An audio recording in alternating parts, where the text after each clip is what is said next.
Welcome back. The Japanese government is planning to spend over $470 million to try to contain leaks at the crippled Fukushima nuclear plant. Part of the cash could be spent on a frozen wall that would be built around the reactors. Arthur Okoola reports. It's been 2.5 years since 3 reactors at the Fukushima Daiichi nuclear plant were wiped out by an earthquake and tsunami. But the situation appears to be getting worse, not better.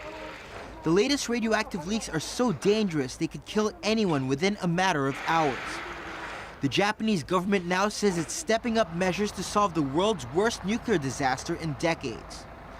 This morning, as dangerously contaminated water continued to leak from the plant, Prime Minister Shinzo Abe announced his latest move. A ministerial task force to respond to contaminated water and decommissioning will be set up, and necessary budgetary steps will be taken, he told a meeting of his nuclear emergency response group. Chief Cabinet Secretary Yoshihide Suga said the government plans to spend $473 million on trying to deal with the growing amount of radioactive water at the wrecked plant. He said the money would be used to build a treatment facility and more funds could come from the budget if needed. The government also has an elaborate plan to build a frozen wall around the plant to stop the leaks, which are seeping more than 400 tons of radioactive water every day. The wall of frozen earth will surround the reactors using pipes filled with coolant to separate groundwater from contaminated water that's used to lower fuel rod temperatures. Arthur Okoola, ATV News.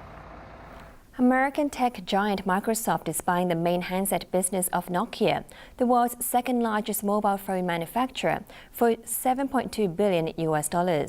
The move puts Microsoft in a better position to take on Apple and Samsung after failed attempts so far to compete in mobile devices. The deal will be completed next year with about 32,000 Nokia employees moving to Microsoft. Nokia once dominated the handset market, but now struggles to compete against Samsung and Apple.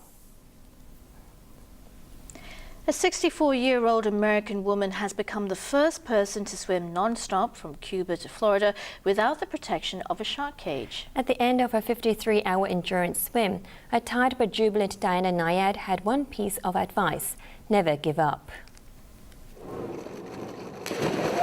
The sea was clear and calm on Saturday when Diana Nayad jumped into the water off Havana at the start of a 177-kilometer swim. It was the 5th attempt by the 64-year-old endurance swimmer, and she was doing it without a cage to protect her from the sharks that thrive in the Florida Straits. Her previous attempts, the first way back in 1978, failed because of injuries, including repeated jellyfish stings. This time wearing a silicone mask and a special outfit to protect her from jellyfish, Nayad finally achieved her dream. After 53 hours in the water, she staggered ashore at Key West in Florida to a rapturous welcome from hundreds of people. Tired but elated, Nayad had a message for her well-wishers. We should never, ever give up. Nayad, who set a record for the longest ocean swim without a shark cage or flippers, said this was her final attempt. Members of her support crew, who kept close to her on their boat all the way from the Cuban capital, were delighted. We've always known that Diana could do it. We've always known that. I knew that in 1978.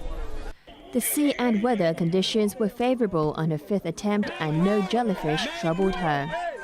She had a tough night the first night, but coming out of that into the next day, and she came through that and was really strong. Before an exhausted Nayad was taken to hospital for observation, she had a final message: you're never too old to achieve your dreams. Time now for sports with Raymond Yeung. And there's stunning news from the US Open, Raymond. Well, that's right. Roger Federer has been sent packing. The 17-time Grand Slam champion has beaten Spaniard Tommy Robredo in all of their 10 previous meetings, but this time the Swiss maestro didn't have it his way and made his earliest exit from Flushing Meadows in a decade. Federer's shock loss denied fans a highly anticipated clash with Rafael Nadal, who came from behind to reach the last 8.